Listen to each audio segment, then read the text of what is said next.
장마전선이 화요일부터 다시 북상한다는 예보입니다. 네, 시작부터 쏟아진 물폭탄의 피해가 큰데 복구하기도 전에 추가 피해가 발생하지 않을지 우려가 큽니다. 전문가와 함께 짚어보겠습니다. 장석환 대진대 건설환경공학부 교수 나오셨습니다. 어서 오십시오. 예, 안녕하십니까? 예, 더웠다가 큰 비가 내렸다가 더웠다가 또 큰 비가 내린다고 합니다. 그래서 예. 전문가분들께서는 뭐 도깨비 같다 뭐 이런 표현도 하시던데 이번 장마의 특징이 어떻습니까? 지금처럼 이제 지금 폭염과 지금 폭우가 이렇게 반복되지 않습니까? 예. 지금 이런 장마의 특징 중에 하나는 가늘고 긴 띠 모양의 장마 전선이 아주 집중적으로 되기 때문에 예. 게릴라성이고 아주 집중적인 호우가 굉장히 좀 빈번하다 이렇게 말씀드릴 수가 있고 엊그제 뭐 남부 지방은 굉장히 큰 폭우가 왔고 뭐 안타깝게도 사망 사고까지 났었지만 예. 여기는 또 폭염 중부 지방은 이런 상황들이 앞으로 상당히 좀 반복되지 않을까 이런 생각이 좀 듭니다. 피해 유형도 조금은 다를 것 같거든요. 어떻습니까? 피해 유행 같은 경우 지난번에 산사태에 의해서 어린 영유아 사망 사고도 있었고 예. 또 수문 조사를 하러 가시다가 거기서 하천에서 급류에 흡수를 사망한 그런 경우도 있었지만 피해 유형은 뭐 크게 더 예년과 큰 다르지는 않지만 문제는 장마의 특징, 올해의 장마 특징이 게릴라성이라든지 그다음에 집중호우라든지 또 특히 이제 야간에 발달된 예. 그런 폭우 때문에 미처 준비가 되지 못하는 그런 상황이 생길 수가 있고 보통 장마가 한 달 정도 공식적으로 기상청에서 장마가 지금 6월 25일부터 시작을 했다고 보는데 예. 초기에 장마에 이렇게 인명사고가 난 경우는 거의 없었거든요. 그러니까 올해는 지금 초기부터 굉장히 큰 폭우로 인해서 인명사고가 났고 예. 그런 부분들 때문에 굉장히 미처 준비가 되지 않는 상태, 준비가 되지 않았다는 것은 정부에서도 아직 미처 준비가 되지 않고 복구가 채 진행되지 않는 그런 상황과 사람들도 또 역시 마음의 준비도 미처 되기도 전에 이런 큰 폭우와 인명사고가 나서 좀 안타깝다 이렇게 말씀드릴 수가 있습니다. 예. 교수님 말씀처럼 사실 작년에도 물난리로 큰 피해가 났었기 때문에 복구가 진행 중인데도 지지부진한 곳들이 많고 그리고 말씀하신 것처럼 장마 초기에 이렇게 벌써부터 인명피해가 난다는 게 상당히 우려가 되는 부분이거든요. 장마가 한 달 동안 이어진다면 앞으로 어떤 피해들이 예상이 되는지 어떤 피해에 대비를 해야 되는지를 좀 짚어주시면 좋겠습니다. 보통 장마가 이제 한 달 정도 되고 강우 일수가 한 15일에서 17일 정도 됩니다. 그리고 우리나라 장마 같은 경우는 한 달 동안에 비가 오는 게 한 300에서 400mm 정도 오는데 최근에 지난주에 광주 전남 지역이 400mm가 넘게 왔거든요. 예. 다시 말씀드리면 한 달 동안에 올 비가 한 4, 5일 만에 비가 왔다는 거죠. 그러니까 굉장히 집중호우가 됐었고 우리가 기억하실지 모르지만은 270일 동안 가뭄이 들어서 광주 전남 지방이 지금 5월 달까지는 엄청난 가뭄이었어요. 땅이 예. 쩍쩍 갈라지고 그렇습니다. 저수지도 메마르고. 예, 저수율이 10%대로 이렇게 떨어질 정도로 그렇게 예. 되어 있었는데 이게 갑자기 이제 이런 폭우와 폭염, 가뭄이 계속 이렇게 반복되는 그런 어떤 현상들이 되기 때문에 이렇게 폭우와 폭염이 반복될 때는 사람들이 어떻게 대처를 해야 될지 상당히 좀 어려운 상황이고 예. 그런 상황에서 제2차 갑자기 이렇게 큰 폭염이 오다가 또 갑자기 2차 비가 올 경우는 산사태 문제라든지 그다음에 계곡에 물이 갑자기 불어날 수 있는 그런 그 야영지의 문제 이런 부분들이 우선 좀 급하게 우리 대비하는 측면에서는 좀 필요하고요. 두 번째는 이제 정부 측면이나 지자체 측면에서는 과거에 즉 작년이나 재작년에 미처 지금 복구가 안 된 지역들에 대한 긴급 점검 이런 것들이 빨리 좀 더 대비가 필요하다고 봅니다. 지금 장마 시작 초반부터 산사태로 인해서 좀 안타까운 소식도 있었고 그 그렇습니다. 부분 때문에 네. 좀 산사태에 대해서는 조금 더 보완이 필요해 보이는데 예. 산사태 취약지구라는 게 있다는데 이건 어떤 내용입니까?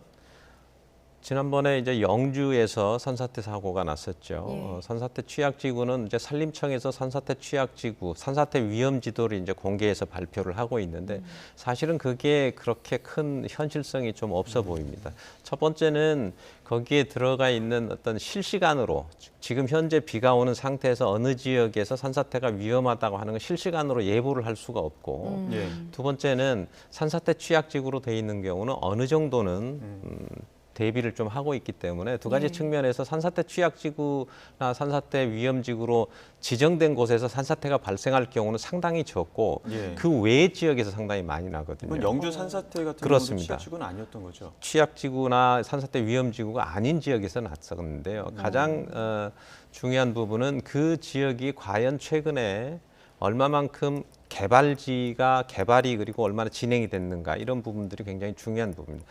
제가 이렇게 위성 지도로 이렇게 봤을 때 그 지역이 소규모 공장이라든지 소규모 예. 주택 이런 부분들이 계속 2020년부터 조금씩 개발이 되면은 예. 거기에 대해서 대비라든지 거기에 따르는 여러 가지 부분들이 진행이 되지 않고 계속 개발이 진행이 되면 나중에 몇 년이 걸쳐서 되면 굉장히 큰 규모로 개발이 된 것처럼 보이거든요. 그런 경우 같은 경우는 미처 손을 쓰기도 전에 큰 비가 왔을 때 그런 산사태가 이렇게 진행이 될 수 있다고 봅니다.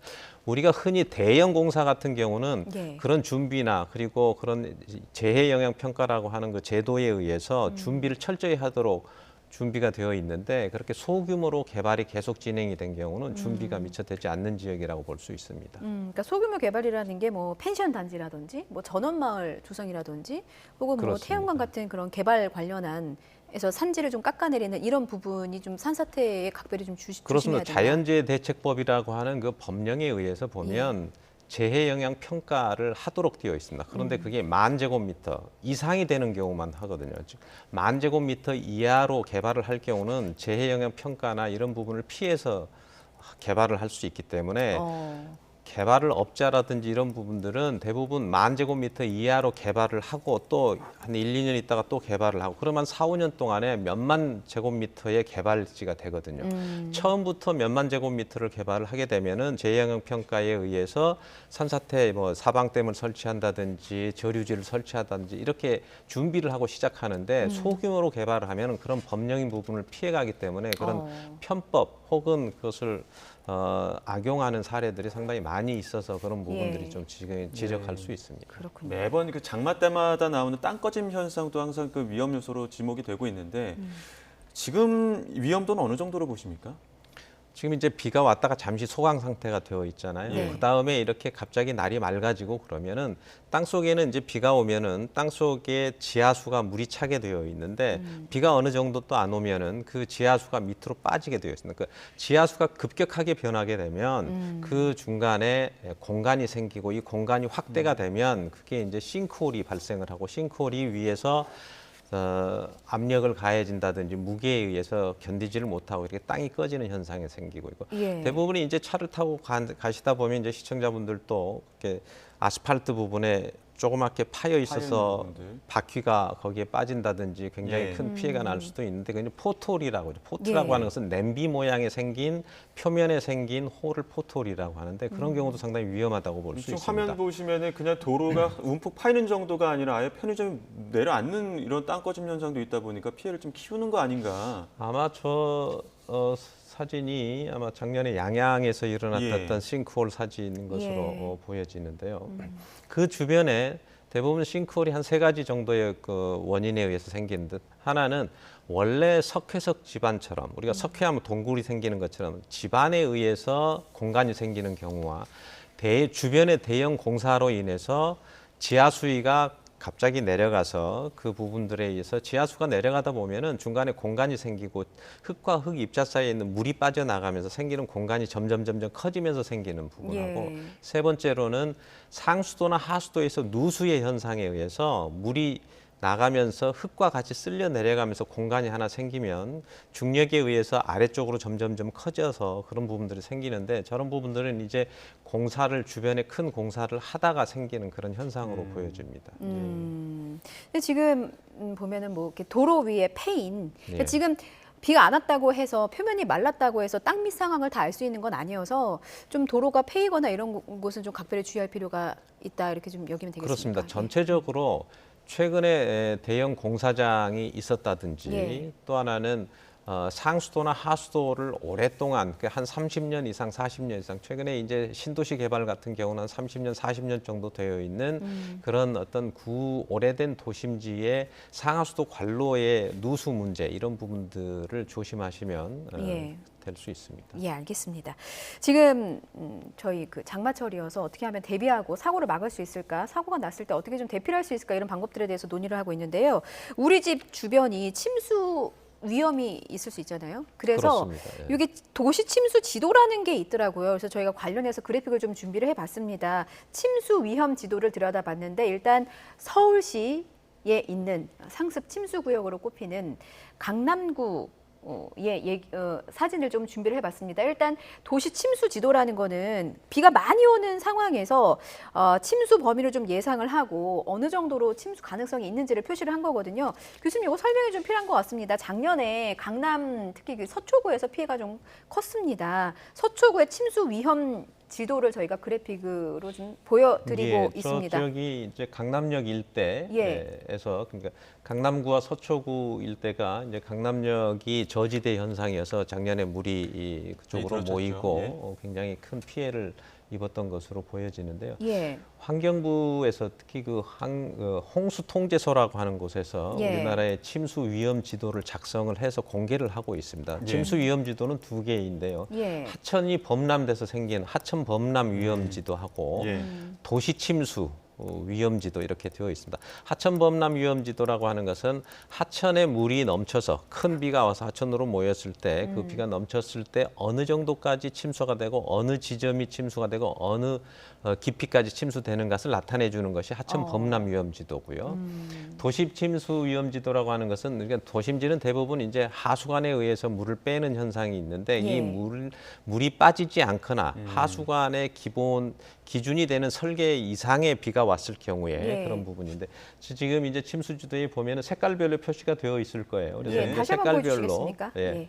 색깔별로 보면 어느 지역이 얼마만큼 침수가 되어 있는데 저 보라색 같은 경우는 상당히 깊이 침수가 되는 그러니까 지역이고요. 색깔이 지날수록 더 많이 침수가 되는 부분이라고 보입니다. 전철역 주변에서 그러니까 저 경우는 이제 저기는 이제 일부만 보여지는데 전체 침수 지도 위험 지도에 들어가 보시면 예. 거기에 어느 지점에 몇 년 빈도, 즉 30년 빈도나 50년 빈도 혹은 100년 빈도인 경우에 침수가 어느 지점에 어느 깊이까지 되어 있는가를 상세하게 나타내지는 그런 지도라고 보여집니다. 저기에 보시면 이제 보라색 같은 경우가 한 5m까지도 예. 침수가 될 수 있는 지역이다 이렇게 되어 있는데요. 저게 어. 이제 30년 이상 되는 한 50년이나 100년 가까이 되는 그런 경우에 예. 저 용량의 어떤 감당을 하지 못하고 저런 침수가 발생할 수 있다 이걸 보여주는 거죠. 우리 동네 혹은 내 집 주변이 어느 정도 잠길 수 있는가는 도시 침수 위험 지도에 들어가 보시면 알 수 있습니다. 교수님, 근데 저도 오늘 방송 들어오기 전에 사이트를 둘러보고 왔는데 이게 서울시 전체 구가 다 나오는 건 또 아니더라고요.